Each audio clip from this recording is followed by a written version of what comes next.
we go. Hold my banner. Mayday, Mayday. It's game day. Woo! Travis Thomas here, and you know who's rolling with me.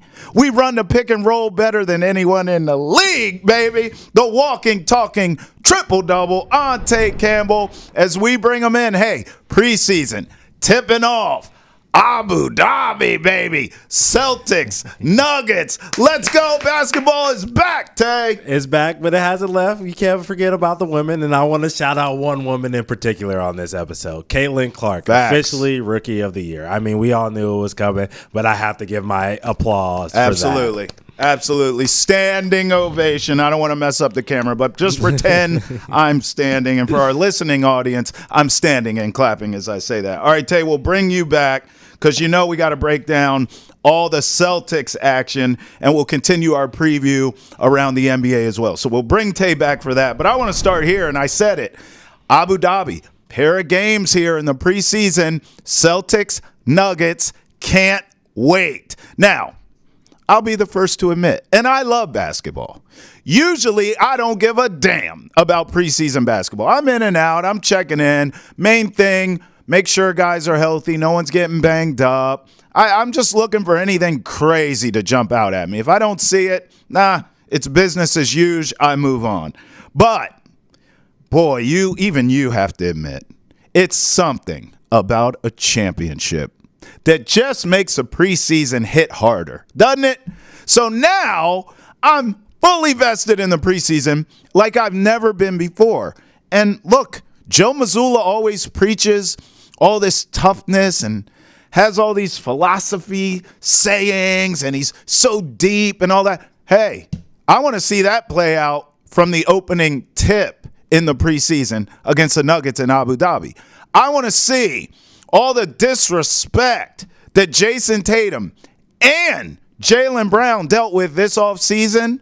Oh, I want to see that pettiness. I need that from the opening tip in Abu Dhabi against the Nuggets. Let's just face facts here. I was thinking about this today. Tom Brady. We all know him and love him around here. Petty. How about the GOAT? Not only on the court, but the GOAT of pettiness. Michael Jordan. We all remember the pandemic when we watched The Last Dance. My takeaway from that, man, this guy is petty. Grudges. Just never letting things go. Everything bothers him. Took everything personal, right? Hey, let's see it. All the great players have it. All the great championship teams have it. So the combo of Mazzulla preaching what he preaches with the disrespect that your star players in Tatum and Brown got this offseason, mix all that up in a pot, roll it up. I need it. And I want to see it immediately with the preseason. Now, obviously, this is a long NBA season. We know it's not a sprint, it's a marathon. You do have to pace yourself, and there is a certain aspect of that. But for the preseason, all the talk of the champions, all the disrespect of your stars, your hard-nosed coach, I think this team comes out high energy, urgency. They're going to look to establish that sort of championship dominance. We're the champs. You got to take it from us, preseason or not. It doesn't matter if it's Abu Dhabi in the preseason or the damn parking lot at the Stop and Shop. We're going to take you out because we're the champs, and that's what we do. That's what I'm looking to see. By the way, going back to the pettiness thing, Jaylen Brown really has already shown me he can be petty. Remember this, and we've talked about this on here on Hold My Banner. You get all the money in the world. Everyone outside of here says, he's not worth all that. Oh, really? Is that right? And then you go and you see what he did last season, right? How about the finals? Or the playoffs in general, but specifically the finals, where he snatched the spotlight from Jayson Tatum. So I know Jaylen Brown can be petty, like all the greats. Now it's Jayson Tatum's turn. Now I want to see Jayson Tatum, that level of pettiness that all the greats have and all the great championship teams have. Remember, the Olympics, not playing. He had to hear all that. I just mentioned Jaylen Brown snatching the spotlight.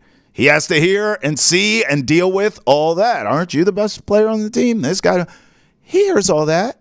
So now let's see if Jayson Tatum can elevate to that next level that I believe all of us think he can. That would be an MVP caliber season from him. And I believe he can deliver that. But let's see. It starts now. It starts in the preseason. Those are the things that I have my eye on. Now, coming up, we'll talk to John Fanta, actually, of NBA TV, who's on the call for those Nuggets-Celtics pair of preseason games.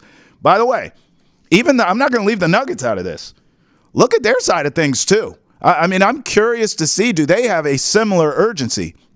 I watch Jokic in the Olympics go at Team USA. I mean, you don't think he wants to beat these NBA guys on that stage? Of course he did. Jokic cares about this stuff. He cares about his legacy. I know we look at him and he seems aloof and, nothing bothers him. He just wants to ride his horses in Serbia and all that. Don't let that stuff fool you. I mean, this guy is a bona fide, absolute, stone-cold killer out there on that floor. And when you look at Joker's resume, the only thing he really needs is more rings. So you mean to tell me in international play, right, big stage, preseason, Abu Dhabi, against the champs, you can't set an example for your team? Of course you can. So you know you're going to get the best of him.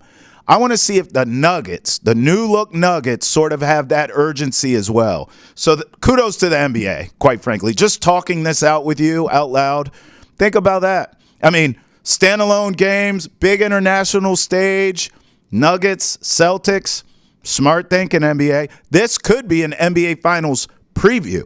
It could be. This was my prediction last season going into the season. This time last year, I thought Celtics, Nuggets, well, 1 out of 2 ain't bad. And once we got to the playoffs, I did predict the Mavericks. So I believe I'm going in just like I did last season, going into this season that we get Nuggets, Celtics. Now, let's talk around the league. In totality, in the preseason, what am I looking for?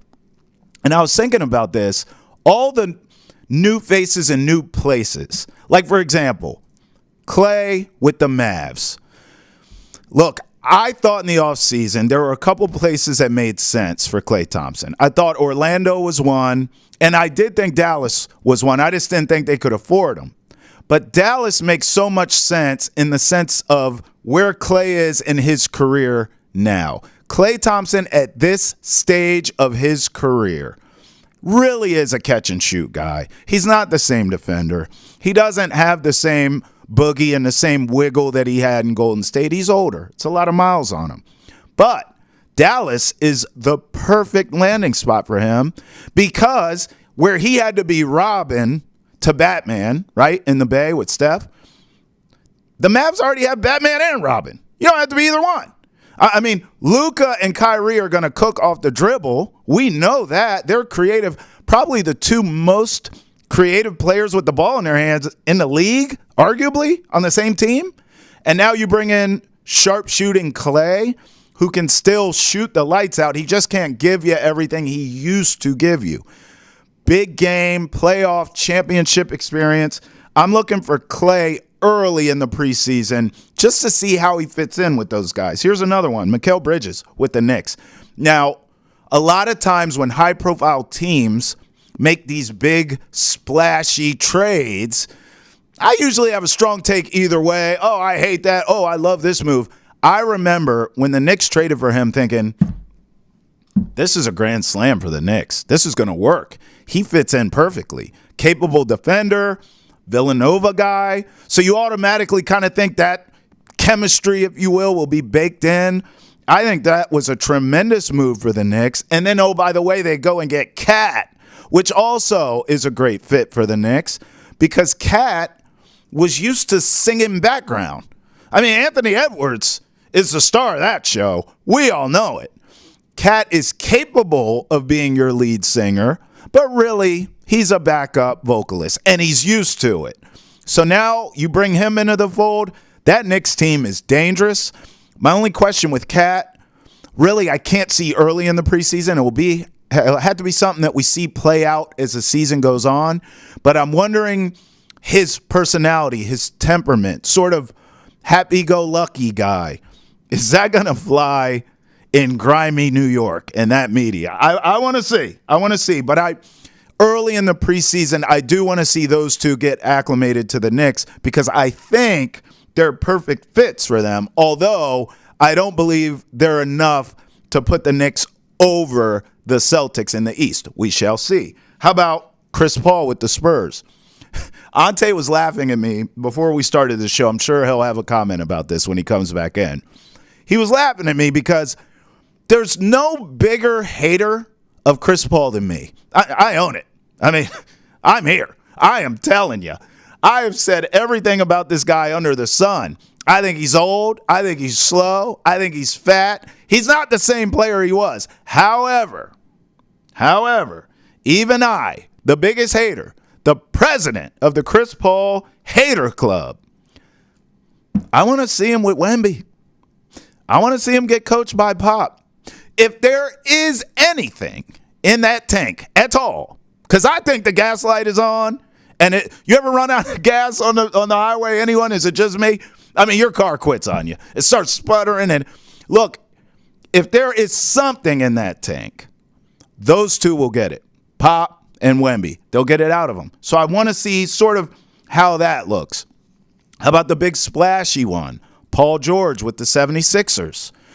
Now, I'll say this about Paul George and that fit with the Sixers. Although he's built his whole legacy, his whole resume on being this great two-way player, and he is, not knocking him, I think at this stage of Paul George's career, and this is what I'm going to be looking for early in the preseason, at this stage of his career, with Maxey, with Embiid, scoring, I think Paul George is more valuable to the 76ers' success long-term by being that defender. Is he still an elite defender? Not saying he's not going to score. Not saying they don't need his leadership. They need all that stuff. But I think his defense will be more important to that team long-term than anything. So early in the preseason, he's not going to be playing defense like it's the playoffs. But I do want to see him. How does he get acclimated? How does he fit in with the 76ers? And can he stay healthy enough? So I'll be looking for that. And then this is the big one. No one's going to agree with me here, and that's fine. And I know you don't agree with me because this didn't get any run at all. DeMar DeRozan with the Kings. I don't understand how this didn't get more hype. I think this is the perfect fit.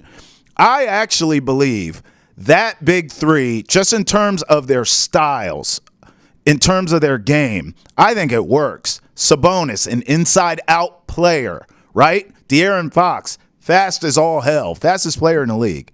Then you get DeMar DeRozan, which, this may be a hot take. This is just how I feel. I think DeMar DeRozan is one of the greatest mid-range scorers I've ever seen in my life. I mean, all-time stuff. He doesn't get the credit for it, but I've been watching him his whole career. Mid-range, forget it. He's automatic. So you put the fastest guy with an insane mid-range guy and then an inside-out player in Sabonis that really can do it all, big body. I think the Kings are being slept on out west. So I want to see how they sort of mesh early on here in the preseason. It's just great stuff. Let's admit it. I mean, the NBA is back. We started the show clapping. It's unbelievable. The NBA is back. We have all these storylines, all these stars, new faces, new places. Oh, and then now we get Nuggets, Celtics, Abu Dhabi. Come on, baby. All right, let's bring them back. Ountae Campbell. There's no way you could disagree with anything I said because the NBA is back. Woo! And I'm excited about that as well. And I love all the names you brought up. Cat, Mikal, Clay, PG, DeMar. CP, obviously, I think it's funny that you're a CP hater. I hate him. I just think he's one of the greatest pure point guards of all time. He is. I'm excited, though, that you're excited to see him with Wemby because I wish I could have got this like 5 years ago, like a 5 years ago Chris Paul with the Wemby. Me too. But, I'll take what I can get right now. The things that I want to say is I have a couple of matchups that players that I'm actually looking forward to see. Yep. And it's really based off of like We didn't get to see these guys much or at all last season. So mine first, you talked about the Knicks. Yep. I'm looking at the other side of the trade. The Timberwolves actually play a game tonight against the Lakers. I'm wondering if we'll get a chance to see Julius Randle and Dante DiVincenzo. Now, I'm not expecting it. I don't think it's going to happen. Yeah. But because I also remember last year when Dame got the late trade like this, he didn't play in the first couple of games or whatever. But, so that's my thing. Will we see that? I would love to see it. The other things that I'm looking forward to seeing throughout the preseason just to see what we're going to get is Lonzo and Ben Simmons. Two guys who have similar career paths now to this point. Obviously, Ben Simmons was a lot better player than Lonzo was before they took their kind of absence from basketball. Right. I want to see if they can be healthy enough to play a full season. I'm really excited to see these two playmakers get it done, two high-level defenders when they are healthy. So I'm excited about those guys. And then the last guy that I'm excited to see is Ja Morant. I want to see what he is, if he's matured, if he's worked on that jumper, is it actually an elite shot that makes defenses have to press up on him? Because, man, if they do, and he's running back to the rim as fast as he can, man, we might have the highlight dunk back. I know Anthony Edwards is trying to bring highlight dunks back, but Ja might be able to help him out with that. So no question. I'm excited to see those guys. No question. He just has to mature, man. I mean, we all know no one's ever questioned Ja's ability. It's up here, right? And if he can mature and just stay on the straight and narrow, we could be looking at an all-time great player. That's well said by you. Hey, for more on Boston sports, check out Boston has entered the chat. You can check it out on Nesson's YouTube, Facebook, Twitch, wherever you get your podcast. Make sure also you follow us on all your social media accounts for all of our best content. Now, Ountae and I had a chance to catch up with John Fanta earlier, who's calling this Celtics Nuggets game that we're waiting to see, the pair of the games actually in the preseason in Abu Dhabi. It was a riveting conversation. Take a listen. All right, Tay, here we go. Let's bring him in. Our main man, John Fanta, on the call for NBA TV. Hey, Celtics, Nuggets, Abu Dhabi. Our guys on it. John, welcome to the program, family. Fellas, it is great to be with you. I'm ready for NBA basketball. I know that there's still pieces of confetti in Boston parade, but if there's one thing that I've taken from preparing for these games on NBA TV happening in Abu Dhabi this weekend, it's that Joe Mazzulla isn't slowing down one bit. Neither are the Boston Celtics. And the name of your show, Hold My Banner. Yes. I'll tell you what, it definitely lives up to that. That's the vibe I'm getting from the champs. Absolutely. You are preaching, my friend. And you bring me to my first question, which is, first of all, talk to me about being on the call for a game in Abu Dhabi. I have to imagine that's exciting for you and the crew involved. And also, you know, what are you expecting from the Celtics in this? Because I'm with you. I think right away they try to really reestablish their dominance, foot on the gas, even though it's the first preseason game, John. I think they're coming right at the Nuggets. Yes, I think so. First off, we will be in Secaucus at NBA headquarters calling the game remotely. I'll be with Sarah Kustok Friday and Sunday. I live in Jersey, so it's about 25 minutes from my house. So there's, as much as I'm okay with a 17-hour flight or what have you, we'll take the game from New Jersey. Bunch of NBA people that are out in Abu Dhabi. I think this is really cool what the NBA has developed here in Abu Dhabi and in other countries, whether it be a Canada game, which they've got going on, the Paris game, which they had this past year, the Cavs and the Nets played in that. They sell out the buildings. The players do a number of things in the community, and it becomes team bonding. And I think for Boston, coming off a championship, there's nothing wrong with that, although this team bonds tremendously. They really do. Honestly, the Nuggets might need the team bonding trip more based on what their offseason looked like and where they are right now as a team with some of the roster decisions that they made and with the elephant in the room that is Russell Westbrook now joining their core. In terms of the Boston Celtics coming into this game, I'm excited to watch them. I'm obviously excited to see what Baylor Shireman, what Anton Watson do when they get some time. Shireman in particular, you know, he looks like he became a Boston man over the last couple of months. He put on a ton of muscle. He is a sharpshooter. I think that Coach Mazzulla is interested to see what he brings to the table. We have so many knowns with this Celtics team. You know, you go right down the line between Jayson Tatum and Drew Holiday and Jaylen Brown and Derek White. the elite defenders that they have. I think for them, for these preseason games, it's to give certain guys a look. There's been a lot of interesting press about Lonnie Walker, who signs that Exhibit 10 contract, and Joe Mazzulla has really liked the work ethic that Walker's brought to practice day in and day out. And maybe he carves out a role down the road for this team at some point in their season, because that's a guy who averaged close to double figures in Brooklyn last year. So there's a number of storylines for this team. How do certain guys come out and perform, and what do we see out of certain guys who are trying to carve out a role to make this roster? But at the end of the day, what you have in this core, and you can't leave out the veteran, the old man in the sea, but a guy who's aged like fine wine in Al Horford, who had quite a summer himself. You just look at Boston from top to bottom, fellas. They've got a complete roster, and they are the team to beat in the National Basketball Association. I expect them to show us a taste of that here in Abu Dhabi. I sense zero hangover from this team. Yeah, Yep. You brought up how exciting it is for the NBA to play international games. I want to know, why Abu Dhabi? Why now?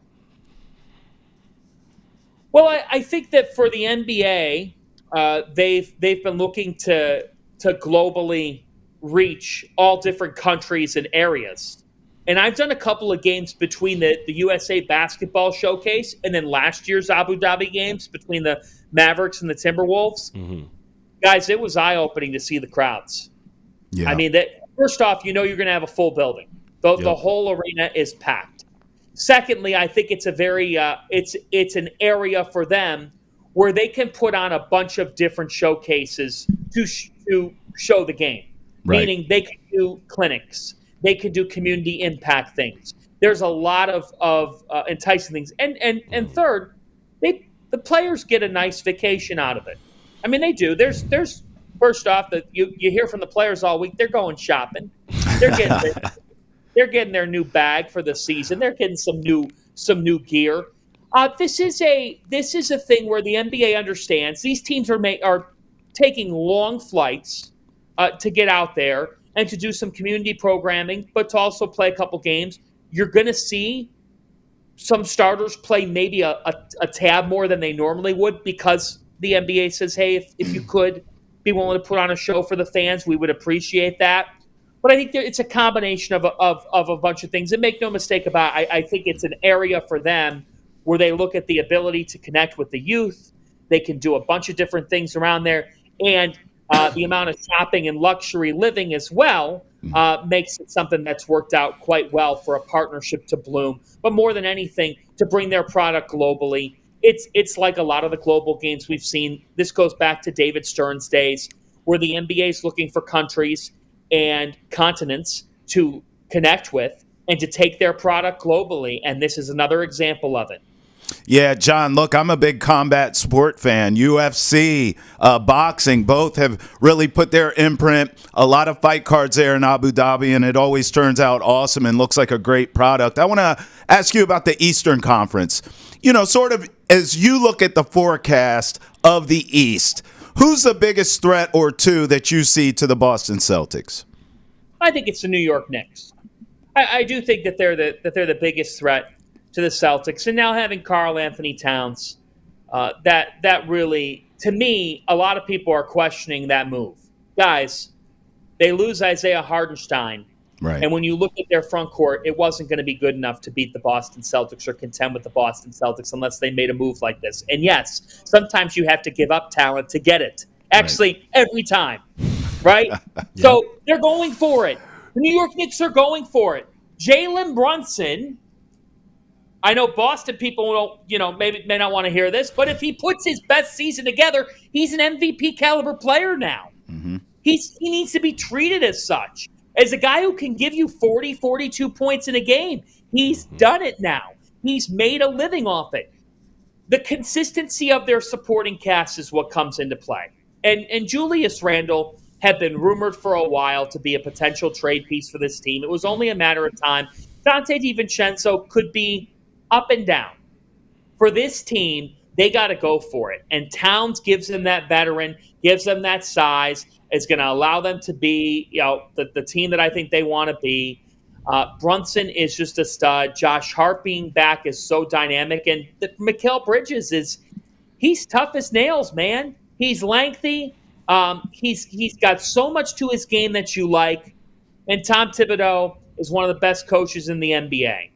To me, when you look at Paul George and you look at his history, there's not enough there to say that this is going to work out well, right? Work out well in Philadelphia to the degree of a championship. When you look at George's career, I think that we're looking at a situation where you're wondering, is this going to be able to work out to the plan?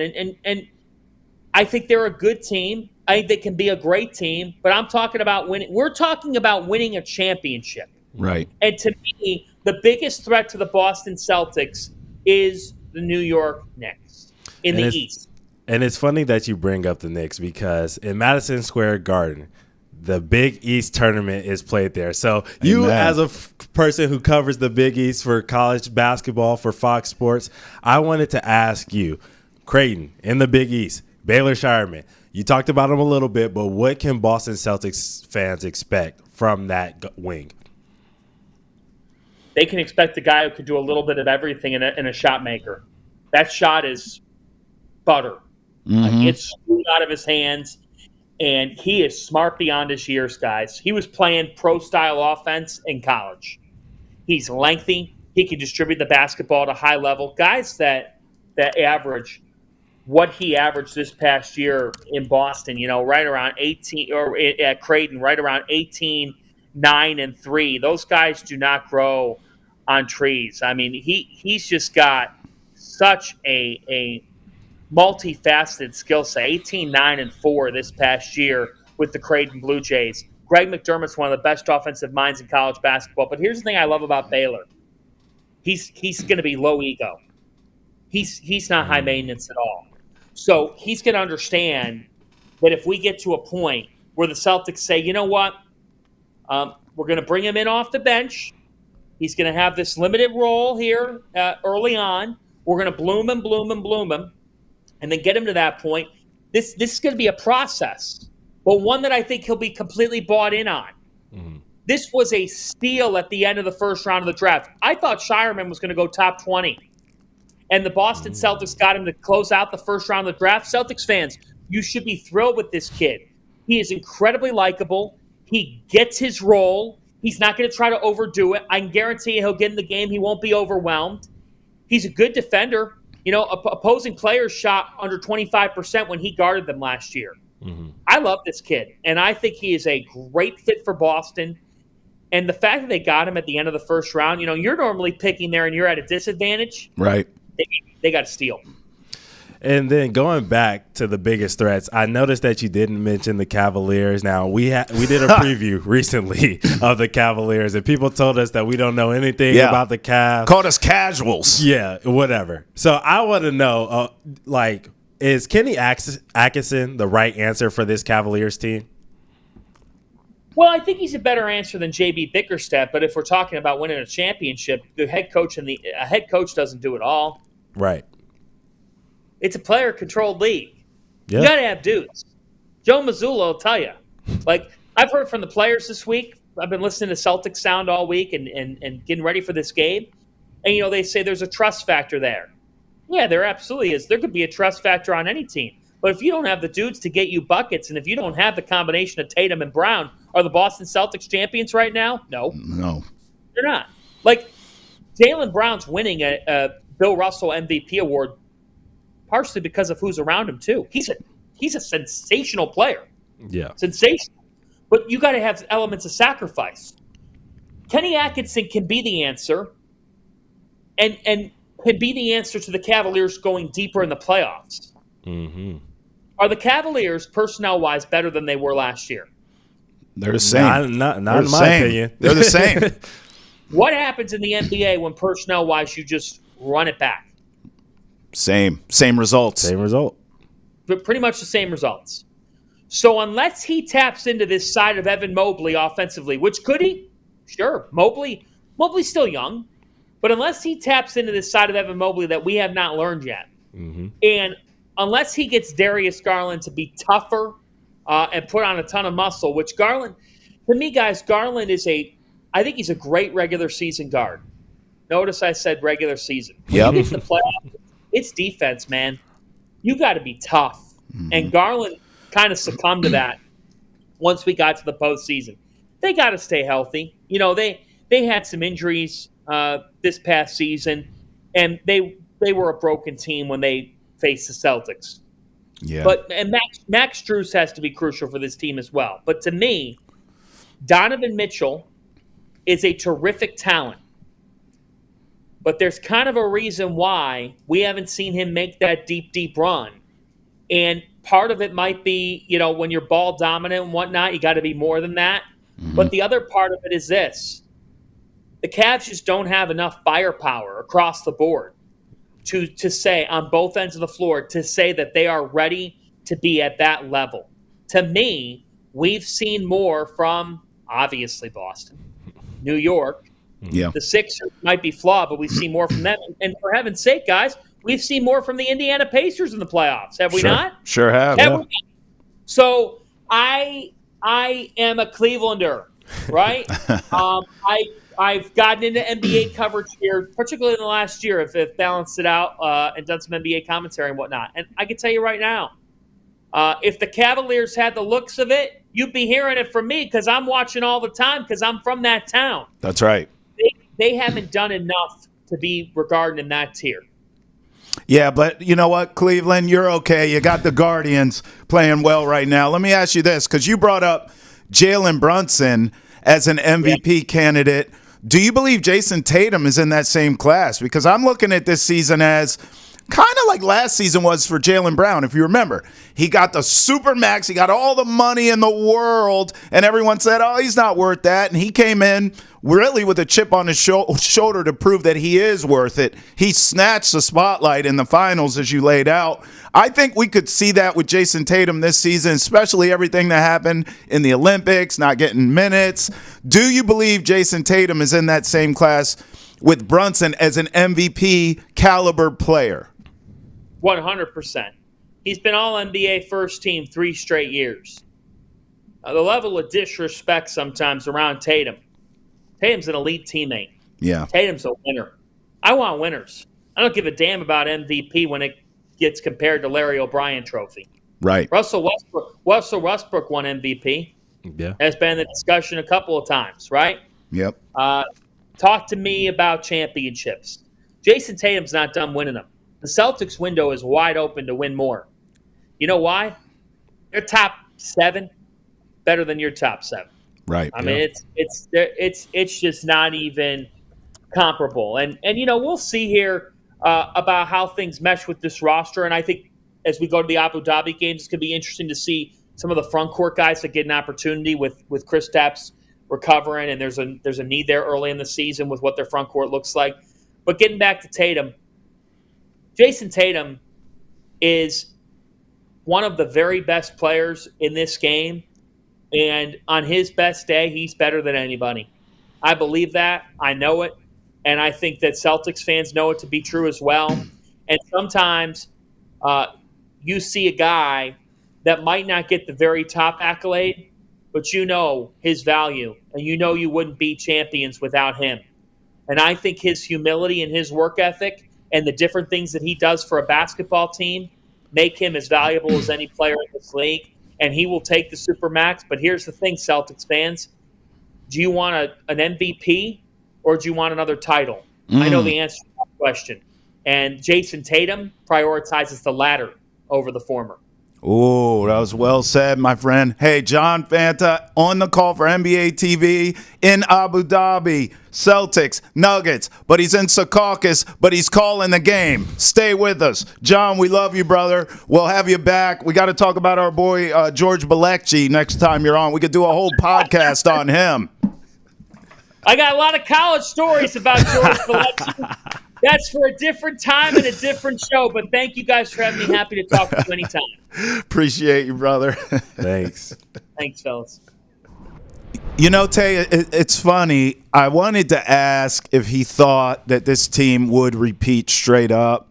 But, he's calling the game. I always get a little weird with stuff like that. Yeah. But in hearing John talk, it certainly felt like he thinks this team is going to repeat. You know, I'm on wax right here on Hold My Banner that I believe this team will repeat, and that will be the last championship. Although they should get more in this window. I've heard a lot of people compare these current Celtics to the Warriors of the past. I don't see that. I think they get this title this year, and then new ownership comes in, all that luxury tax. I just think this thing, you know, may have an expiration date on it. I want your official prediction because you've talked about the Celtics till you're blue in the face. Do they repeat? Yes or no? Putting you on the hot seat. My way too early prediction, because this is way too early to be asking me this question. Is I'm going to say yes. I'm going to say that they do repeat. I think once they obviously get Porzingis back, he's going to be a huge problem for the league.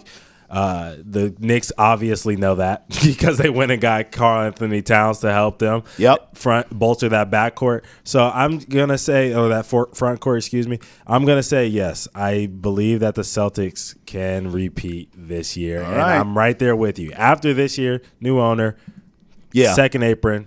They're getting rid of, obviously Wick, I think so. Wick was upset. The Grosbeck family was upset about the money that they spent. So I think new ownership is also going to be upset about the money. It goes back to my urgency talk. You know how I opened the show. I want to see that urgency from this team and not that sort of, hey, we're the champs, kick our feet up. I mean, that is anti-Joe Mazzulla. Joe Mazzulla is, pedal to the metal. I only know one speed, right? So I want to see that sort of urgency because if they have that, then I'll feel more comfortable with a repeat bid. And I know you say, it's just a preseason. No, I've seen champions forever come back that next season, preseason, early in the regular season, and just not give a damn. Right. And it never works out for them in the end. It's hard to sort of flip that switch. So, but the teams who have repeated that I've seen in history, no matter the sport, come in just how they went out. They come in just as hungry, sense of urgency up high. And I think the Celtics will definitely show in these preseason games. So they'll be more than fine. But all right, we got done talking about some great teams, man. No, God. Unfortunately, I have to talk about some teams that aren't so great. We're going to go with our NBA preview. Great. Southeast Division. The Atlanta Hawks. Travis, what? How do you feel about the Atlanta Hawks in their upcoming season? I think if I lived in Atlanta, I would not be embarrassed to be at Hawks games. I think they're an entertaining team. I'll be honest. I've always liked Quinn Snyder, always. And I think with him and young talent, he's a coach that can maximize young talent. You know how some coaches can't really mesh with young guys, and I think Quinn Snyder does a great job with young players. He develops players. So I think that works. I like their coach. I always have. I am a Trae Young fan. They certainly have young talent. It remains to be seen if Trae Young is the leader he needs to be. I know he had success early in his career, team-wise. But since then, it's just kind of felt individual success. I don't know. I don't know enough. I don't cover the team day in, day out to really have a feel of, is this guy about self or is he about team? I'm going to go benefit of the doubt because I'm a fan of his, that he is about team. I just think they're really probably headed for the same fate, kind of. Like that's why I said if I'm in Atlanta, I'd be proud to be at Hawks games. Like, hey, my team, they're relevant. They're likely going to be in play-in-ville again, right? Whether they get in or not doesn't even matter. Like, if you don't get in the postseason, what the hell difference does it make? Because if you do get in, you're going to get smoked by a Celtic or smoked by, right? So, I think Hawks fans can be proud of the product they have, but certainly not satisfied. I don't think this Hawks team is going to take some sort of leap either way, Tay. I don't think they're going to be much better, but I also don't think they're going to be much worse. I think they're going to be right where they are. So this was a team that won 36 games a year ago, and Trae Young missed a lot of time last season. I'm sitting here. I'm right there with you. I'm like, I can't decide if I think this team is going to get better. Yeah. I don't think they're going to get worse. That's where I'm at. They could, Tay. They could. But I think I'm edging on the side of if I had to pick, right? Yes. If they have to get better, if they have to get worse, yes. I would lean more towards better. Agree. Unfortunately, which is weird to say after they lose DeJounte Murray. But I think that prediction hinges on me thinking that Dyson Daniels is going to take the leap that they think he's going to take. I think so. As a secondary ball handler, facilitator coming off the bench for them, which they've kind of been missing out on when they had DeJounte and Trae. They were paired up together for the most part. And then, DeJounte would take over the second unit. And that, time-wise, he would get tired, play hard. It's just tough to do. So these guys couldn't stay healthy. So I think Dyson Daniels has to take a big leap. And then this guy that I want to ask you about, Zach Risacher, their number one pick, who's going to be coming off the bench, which is a little weird for me to see a number one pick not in the starting lineup on day one, game one. Do you think he'll finish in first team all rookie? He could take. I never know enough about these players, these international guys.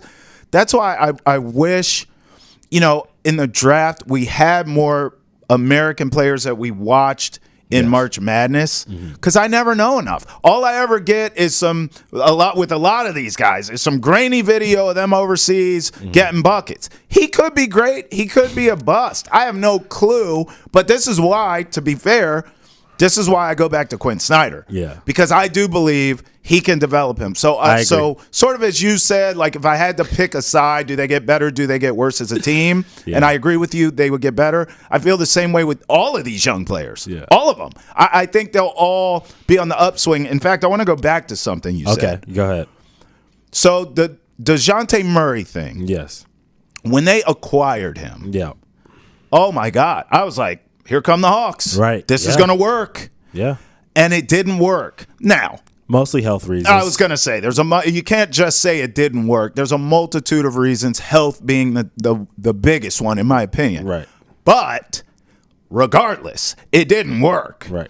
So now I'm stuck thinking, all right, I like where DeJounte ended up, but also, am I wrong to feel like it's all on Trae Young now? There's no excuses. I mean, you're not wrong. Health included. There's no excuses for Trae Young. Yeah, you're not wrong. I think Trae has to be healthy. That's step one for them to have a successful season. Yes. He goes down again. This team is going to end up in Lotteryville quickly. Yes.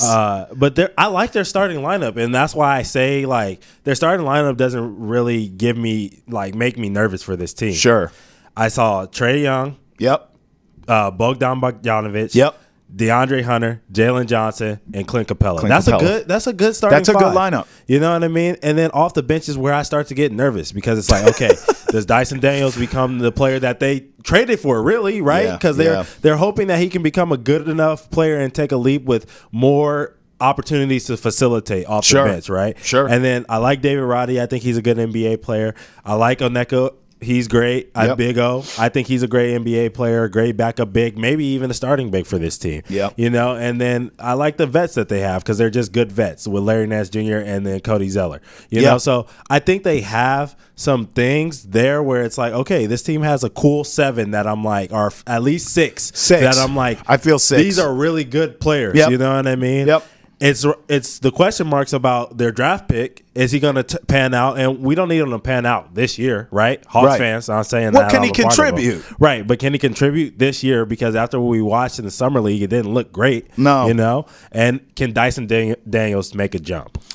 Do you think this is such a hard? I don't even know how to kind of word this question. Yes. Do you think Trae Young will be with the Hawks for the foreseeable future? Yeah, I was thinking about that before the show. Because there's no excuses, Tay. I am in the camp of if this team does, if Zach is not really good and Dyson Daniels is not good, and that second group comes in and they turn the crap and make the team bad. Yeah. We could get to 40 games in, and I'm thinking Trae Young asked for a trade. We see that he's a sneaker free agent, so he's already in the mindset of leaving things. He might leave Adidas this summer. So, maybe he's looking to leave the Hawks as well. That's worst case scenario for the Hawks. Like if you lose Trae Young, I don't give a damn what you get back for a haul. Yeah. I mean, the Lakers have been trying to get Trae Young for 3 years. Right. If you lose Trae Young, as much credit as I just gave your coach and that young talent there. Yep. I mean, you are in a full-blown renovation gut job rebuild. Like you got to take that thing down to the studs. You got to take that foundation all the way down and start over. Yeah. That's why I asked that. I don't believe it'll be this season. Not this season. Okay. I don't believe it'll be this season. I think this is dare I say, because he's proven himself. I always feel weird talking about the Hawks in this way because he has proven himself as a player. Trae Young. Yes.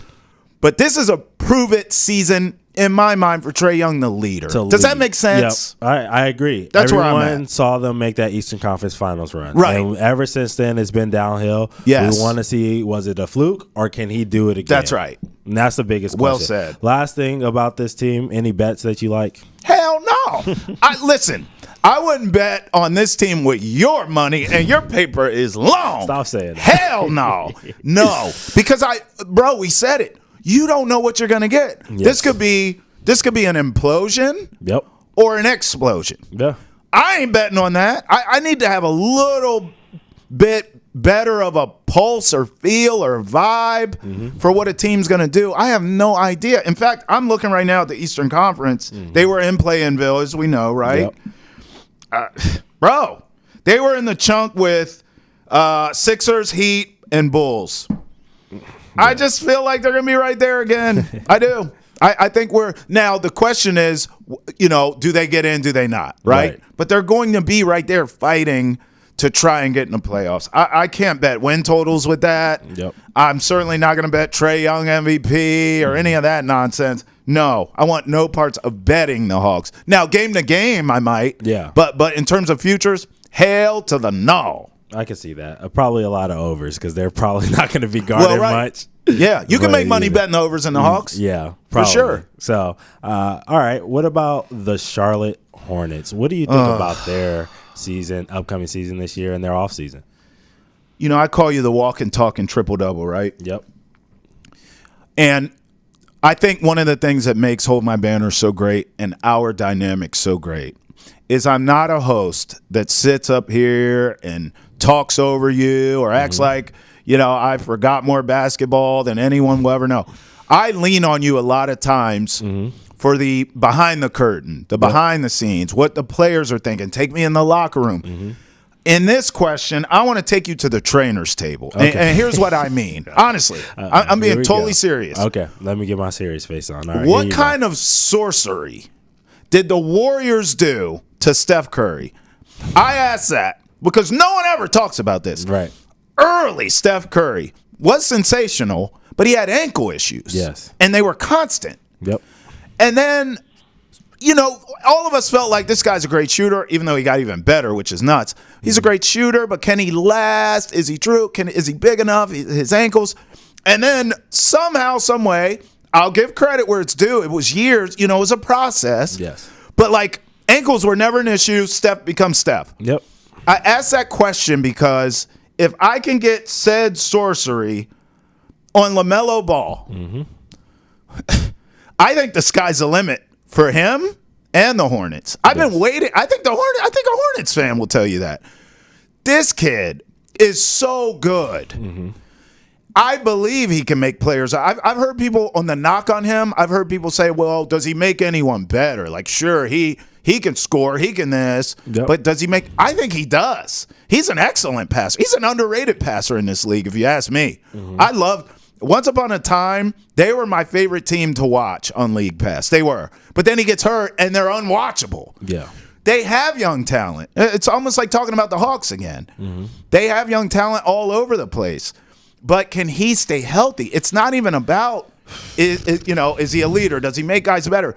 Hell, that'll play itself out if we can see him stay healthy for a full season. I need to see that if I do, I think sky's the limit. I'm a big Hornets fan, but this kid gets hurt when the wind blows, Ountae. Yeah, he does. And to answer your question, Steph has Del Curry as his father. LaMelo has LeVar.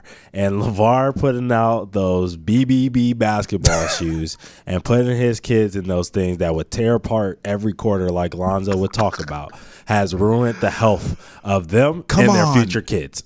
Tay, you think? So is he, let me ask you this. Yes. Is he damaged goods in the sense of No. Okay. No. You saw where I was going. This is year 5. Like, can he not ever get healthy? No, this is year 5. Okay. I'm not even really worried about the health. I feel like, yes, Really? obviously it's scary what Lonzo has gone through, right?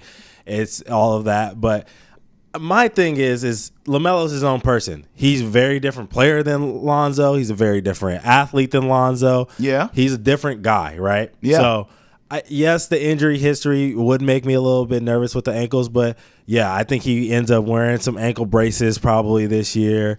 Fit, ankle mobility, strength, all that other stuff that they put us athletes through. He's had a lot of things. Yeah, you're right. I just think that eventually it will come to a point where he starts to figure it out. That's what I'm hoping, at least. My bigger issue with LaMelo is the the brain between his ears. Yeah. Is he ready to be a leader? You said, this kid, and that stuck in my head. This kid. Yeah. He's 23 years old now. This Fair. is year 5. That's fair. Is he ready to take the leap as a leader?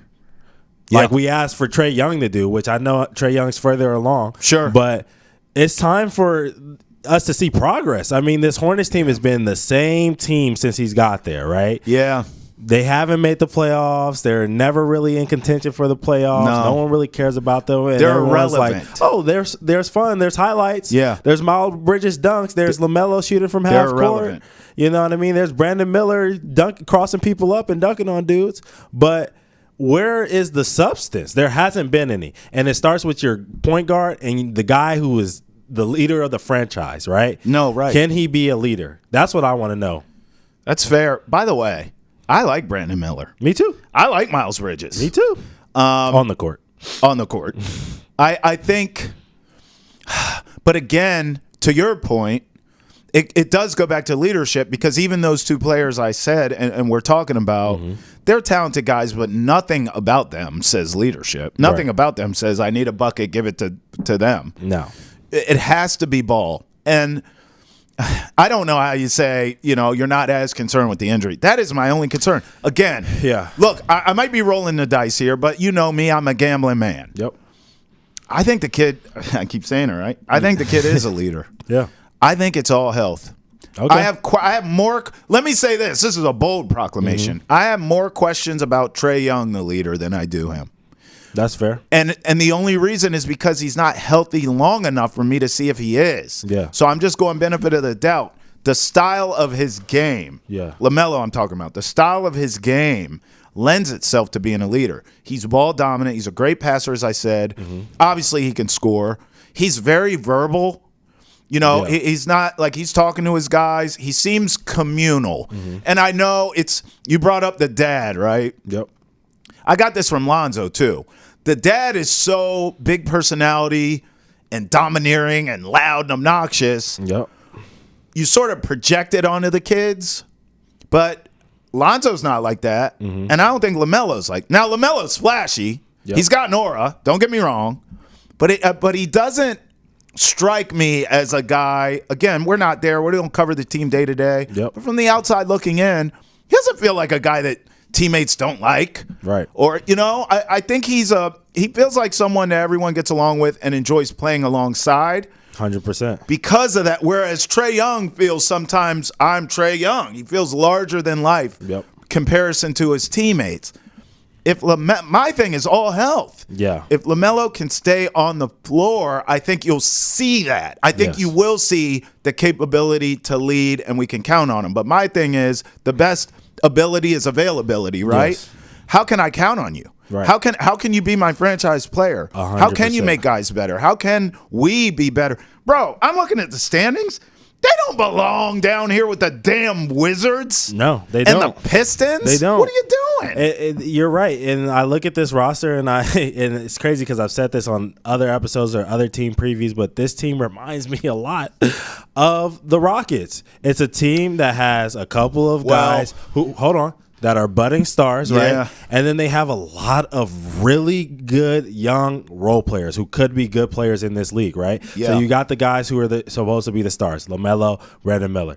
Then you have a lot of really good role players with Cody Martin, Miles Bridges, Grant Williams. Yeah. We want to see if Trey Mann can be one, right? Yeah. Josh Green was last year. Mark Williams and Nick Richards had a good year last year. Nick Smith Jr. was a good guy for them last year. Then they have a veteran with Steph, veteran with Taj Gibson. Yeah. I just named off like 10, 15 guys, you know what I mean, that are really good, have had good seasons in the NBA at one point or another, right? No, it's true. Really, it comes down to this. Can LaMelo and Brandon Miller take the leaps that they need to take this team where it needs to go? Because I agree. Them being in the bottom three of the East shouldn't be where they are at. They should be closer to where the Atlanta Hawks were last year. I was going to say that. They should be in play. I always call it play-in-ville. Right. Here's 6 degrees of separation of the Boston Celtics. Mm-hmm. You know, I love your comp of the Rockets. Right. You and I saw the Rockets' success coming. We called it right on the show. Mm-hmm. But they're led by Ime Udoka. Yes. Who we know will maximize and the we talent. don't know what Charles Lee is yet. We don't know what Charles Lee is, who, again, assistant from the Celtics we love around here. Right. I love him extra because he's a DMV guy. Right. But we don't know. Is he Ime? I don't know. We don't know. Because it's unknown, I'm not willing to fully go with that comp. Yes. Because that's the difference. Mm-hmm. Yes, both teams, Rockets and Hornets, are super young, athletic, up and down the roster. You have really great high-end players, young high-end players, and they should take that leap like we saw the Rockets do. Yes. But they took the leap because of the coach. They did. Does that make sense? So I need to see Charles Lee before I can just anoint anything. That's I fair. know this. Even if he can't coach his way out of a wet paper bag, which we know better than around here, we know he can. Yes. They have to be better than they were last year. Yeah. I'll go.